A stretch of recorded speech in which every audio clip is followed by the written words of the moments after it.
Fala galera, e o torcedor do Grêmio respira aliviado. Vitória 1-0 contra o Fluminense, gol marcado pelo Diego Souza de cabeça. O tricolor interrompe uma série de 4 derrotas consecutivas e restam agora 8 decisões para evitar o pior, a queda para a segunda divisão do futebol brasileiro em 2022. Mais do que a vitória, o Grêmio mostrou, dentro das circunstâncias, um bom futebol. Foi uma vitória merecida e agora o próximo jogo é sábado contra o América Mineiro em Belo Horizonte. Vamos falar aí desta vitória importantíssima do Grêmio dentro da arena. Tudo agora aqui no canal, por isso é muito importante você chegar aqui, se inscrever, ativar as notificações, dar aquele like, o joinha bacana para o conteúdo subir e viralizar cada vez mais aqui no YouTube, tá certo?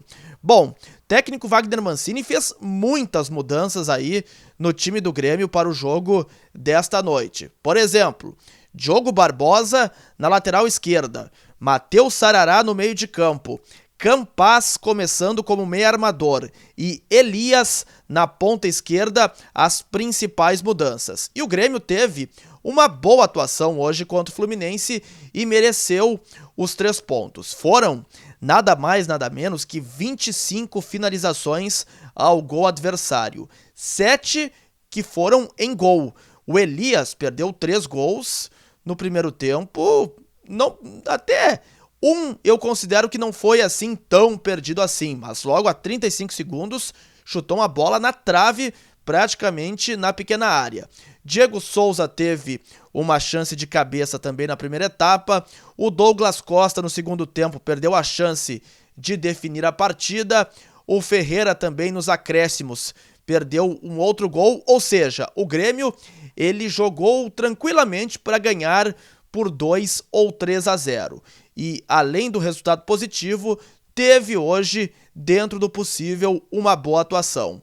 A equipe que saiu jogando com a seguinte escalação: Breno, Wanderson, Jeromel, Kahneman, Diogo Barbosa, Lucas Silva, Matheus Sarará, Campaz, Alisson, Elias, Diego Souza. Desta equipe aqui, destaco especialmente a dupla de zaga, Jeromel e Kahneman.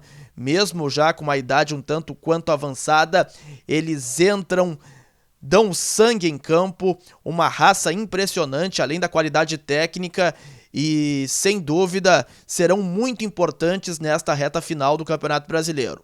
Diogo Barbosa teve uma boa atuação na lateral esquerda. Olha, eu que sou aí um crítico desse jogador, penso que ele não tem bola para ser titular.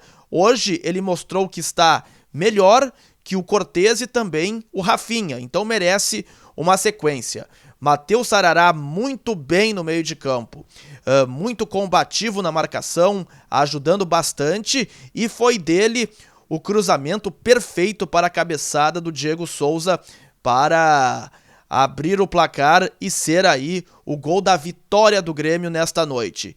Campaz teve uma atuação razoável, nada mais do que isso. Elias, no primeiro tempo, em que foi muito bem, ele teve uma ótima atuação e eu não entendi até agora por que o técnico Wagner Mancini tirou ele no intervalo. Se tinha uma boa movimentação, estava criando oportunidades, apesar de perder gols, não entendo até agora por que o Elias foi sacado da equipe. Merece continuidade, merece a titularidade e hoje está muito melhor que o Ferreira. Entrou no segundo tempo e mais uma vez não jogou absolutamente nada. Restam 8 decisões para o Grêmio até o final do Campeonato Brasileiro. E não custa lembrar aqui a sequência de jogos, pois o Grêmio agora vai ter que pensar nisso em todas as rodadas até o final do Campeonato Brasileiro. A sequência: sábado, o América Mineiro no Estádio Independência em Belo Horizonte. O Bragantino na próxima terça-feira aqui na Arena. A Chapecoense na Arena Condá. O São Paulo em Porto Alegre. Aqui um jogo de 6 pontos. O Bahia na Arena Fonte Nova. Bahia que também está na parte de baixo da tabela. O Flamengo aqui em Porto Alegre. O Corinthians na Neoquímica Arena e o Atlético Mineiro, o último jogo do Grêmio aqui em Porto Alegre. Esse jogo contra o Flamengo, ele deve ser marcado após a partida diante da Chapecoense. Isto porque o Flamengo vai para a final da Libertadores, vai jogar contra o Internacional no dia 20 de novembro, um sábado, e aí a CBF, o papo nos bastidores, até para o Flamengo ter aí, não precisar sofrer tanto com a logística, a CBF deve marcar o jogo contra o Grêmio para uma terça-feira, dia 24. E aí o Flamengo parte para Montevidéu para a decisão da Copa Libertadores da América. Desses 8 jogos, o Grêmio, pelos meus cálculos, e claro que pode aumentar a projeção, mas eu sigo trabalhando com 42 pontos. Com a vitória de hoje, segue na 19ª posição, agora com 29 pontos na tabela. O Grêmio em 8 jogos vai precisar de 4 vitórias e 1 empate para escapar. Ou se não, 5 vitórias, e aí chegaria a 44 e escaparia com uma certa tranquilidade.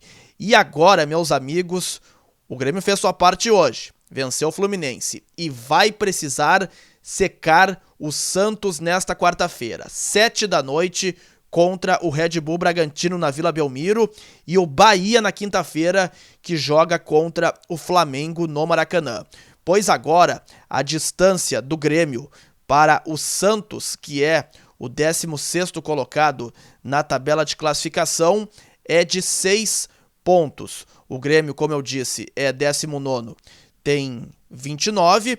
O Santos é o 16º com 35 e o Bahia é o 15º com 36. Então, agora o papel do torcedor do Grêmio é rezar, fazer figa, ir na missa, acender velas aí para todos os santos, ou na fé que acha mais possível aí acreditar, e torcer desesperadamente contra o Santos nesta quarta e diante do Bahia nesta quinta, pois aí a situação começa a clarear um pouco. Ainda é muito difícil, mas o Grêmio agora parece que acordou, começa a fazer sua parte e vai precisar aí pelo menos de 4 vitórias, ou um empate, ou 5 vitórias para evitar o pior, a queda para a segunda divisão em 2022. Tá certo? Assim eu vi, Grêmio 1, Fluminense 0,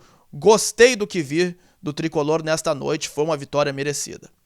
Gostou do vídeo? Então dá aquele like, aquele joinha bacana, espalha para a família, para os amigos, pois é muito importante aqui para a consolidação do canal.